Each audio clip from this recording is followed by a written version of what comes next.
Hello everyone, welcome to my YouTube channel AHL. कैसे हैं आप लोग? जैसा कि आप सभी स्टूडेंट को पता है कि सुप्रीम कोर्ट में फाइनल ईयर के एग्जाम को लेकर और यूजीसी गाइडलाइंस के खिलाफ केसेस दायर हो चुके हैं और नेक्स्ट हियरिंग 14 अगस्त को होने वाला है। लेकिन इससे पहले 14 अगस्त को नेक्स्ट हियरिंग जो होने वाला है उससे पहले यूजीसी ने कंप्लीटली यू टर्न ले लिया है और अभी उन्होंने आज हाई कोर्ट में, कर्नाटका हाई कोर्ट में एक बयान दिया है जो कि बहुत अलग है उनके प्रीवियस बयान से। यूजीसी ने बोला है कि the guidelines are advisory in nature and university has to chart out its own rule. यानी कि जो रिवाइज गाइडलाइंस है, यहाँ पे जो भी बात हो रहा है वो रिवाइज गाइडलाइंस के लेकर बात हो रहा है जो 6 जुलाई को यूजीसी की तरफ से रिलीज किया गया था। वहां पे काउंसिल ऑफ यूजीसी ने हाई कोर्ट में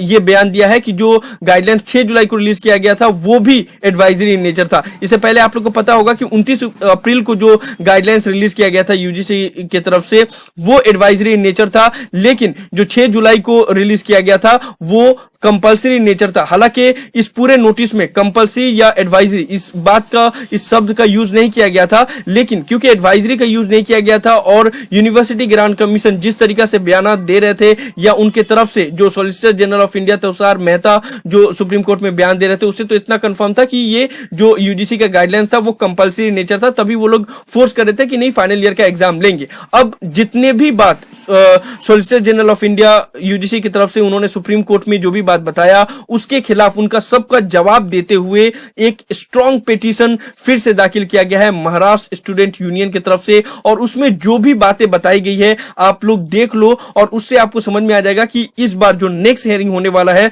उसमें स्टूडेंट का पलड़ा बहुत ज्यादा भारी हो गया है, क्योंकि हर दिन चेंज होते जा रहा है और इसमें हर एक चीज का जो भी तुषार मेहता ने एग्जाम कंडक्ट करवाने के लिए, फाइनल ईयर के एग्जाम को कंडक्ट करवाने के लिए जो भी तथ्य दिए थे सुप्रीम कोर्ट में उसको पूरा चुनौती देते हुए ये पिटीशन दायर किया गया। अब इसको समझो कि इस पिटीशन में क्या क्या बोला गया, जो जो भी उन्होंने बोला था उन सब का इसमें आंसर दिया गया है। अब वो क्या क्या है उसको थोड़ा सा समझ लो। सबसे पहले यूजीसी की तरफ से जो रिवाइज गाइडलाइंस रिलीज किया गया था वही इनवैलिड हो सकता है, क्योंकि यूजीसी का जो एक्ट था 1956 उसका सेक्शन 12 के हिसाब से ये क्लियरली मेंशन किया गया था। इवन यूजीसी के एक्ट में ही मेंशन किया गया था कि यूजीसी कोई भी डिसीजन लेगा, चाहे वो स्टैंडर्ड ऑफ टीचिंग को बढ़ाने के लिए या उसका मेंटेनेंस के लिए या एग्जामिनेशन के लिए या रिसर्च इन यूनिवर्सिटी के लिए कोई भी डिसीजन लेगा तो वो यूनिवर्सिटी से कंसल्ट करने के बाद ही लेगा या अदर बॉडीज जितने भी हैं यानी कि स्टेट गवर्नमेंट सबसे कंसल्ट करने के बाद ही डिसीजन लेगा। लेकिन आप सभी स्टूडेंट को पता है कि जो फाइनल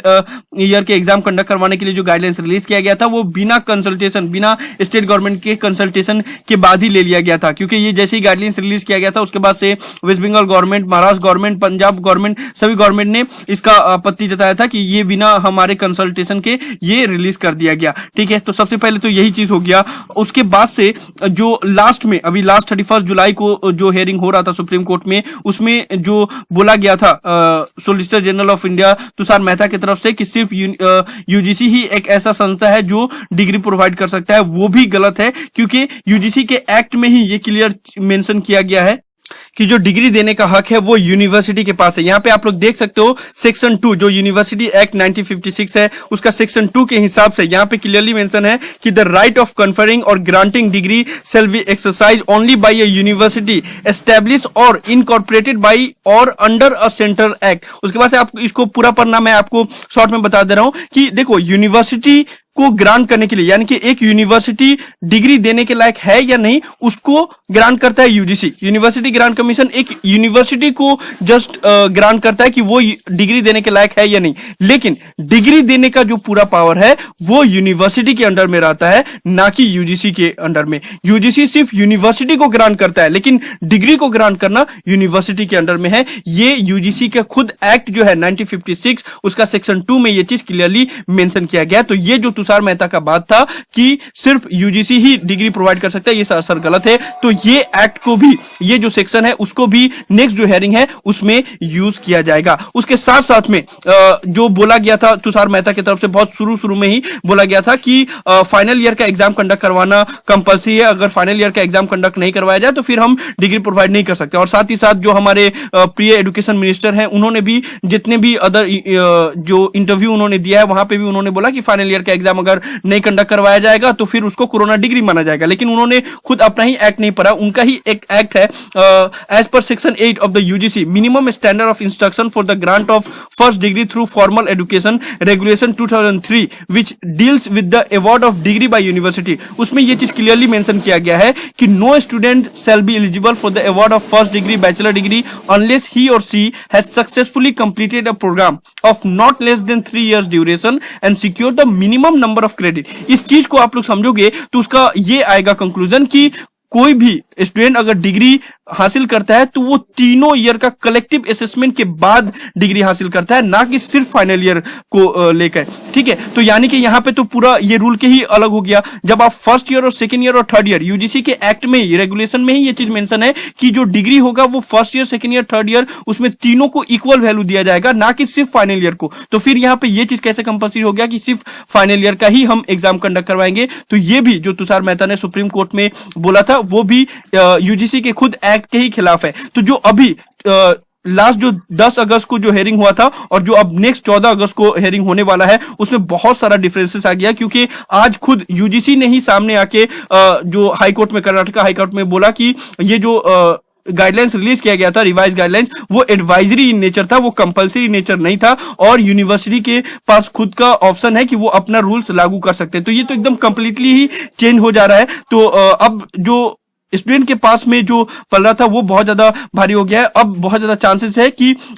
स्टूडेंट के पक्ष में फैसला आए। लेट्स सी अब क्या होता है, क्योंकि ये जो भी तथ्य दिया गया है, जो इस पिटीशन में जो भी बात बताई गई है वो क्लियरली जो एक्ट है, जो रूल है, जो सबूत उसके तहत बताया गया है और सारा चीज क्लियर कट है। आप लोग को ये जो पीडीएफ फाइल है जिसमें सारा पिटीशन में सारा बात बताया गया है, जितने भी बात तुषार मेहता की तरफ से बोला गया उनका जवाब जो दिया गया, इसका पीडीएफ फाइल मैंने टेलीग्राम चैनल पे अपलोड कर दिया, तो वहां से आप लोग इसको डाउनलोड कर सकते हो और खुद से भी पूरा पढ़ सकते हो। बहुत लंबा है ये, बहुत बड़ा है, बहुत सारे पॉइंट इसमें लिखे गया है और एक एक चीज को इसमें मेंशन किया गया, चाहे वो डिजास्टर मैनेजमेंट एक्ट हो या महाराष्ट्र यूनिवर्सिटी एक्ट हो, ये सभी चीज के बारे में जवाब दिया गया। तो आप लोग भी पढ़ लो, तो आप लोग के लिए थोड़ा सा अच्छा खबर है, क्योंकि ये फिर से उम्मीद जगना स्टार्ट हो गया है। जो पहले जो लास्ट 2 हेयरिंग हुआ था उससे ये लग रहा था कि अब एग्जाम तो कंडक्ट होके ही रहेगा, लेकिन अब ये पिटीशन फिर से जो दोबारा दाखिल हो रहा है और जो यूजीसी की तरफ से आज जो बयान आया कि वो एडवाइजरी इन नेचर था, उसके बाद से फिर लग रहा है कि फिर से अभी चांसेस है कि एग्जाम कैंसिल हो सकता है और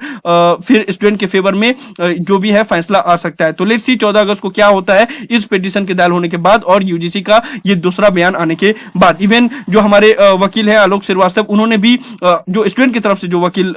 हैं आलोक श्रीवास्तव, उन्होंने भी आज ट्विटर पे पोस्ट किया था कि आईआईटी और एनआईटी ने भी एग्जाम को कैंसिल करके उसके बाद से सेमेस्टर या प्रीवियस मार्क्स के ऊपर या इंटरनल असेसमेंट के ऊपर पास कर दिया, तो फिर बाकी अदर यूनिवर्सिटी क्यों नहीं कर सकती। तो उसको लेकर भी वो दलील देंगे और भी बहुत सारा चीज है जो पेश किया जाएगा 14 अगस्त को जो नेक्स्ट हेयरिंग होने वाला है उसमें।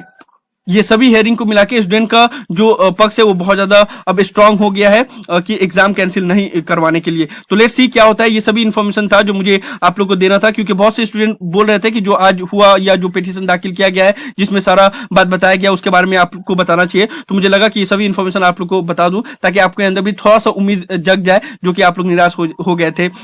जो इससे पहले हेयरिंग हुआ था उसको लेकर। तो यही सब था इस वीडियो में। मुझे उम्मीद है कि आप लोग वीडियो पसंद आया होगा, इसलिए वीडियो को लाइक जरूर कर दे, सभी फ्रेंड के साथ शेयर करें ताकि उनको भी ये सभी इन्फॉर्मेशन मिल पाए। किसी भी तरह के डाउट के लिए आप लोग नीचे कमेंट बॉक्स में लिख सकते हैं या मुझे डायरेक्टली कॉल करके भी अपना डाउट क्लियर कर सकते हो। So thank you so much for watching this video. Have an awesome day. Thank you so much.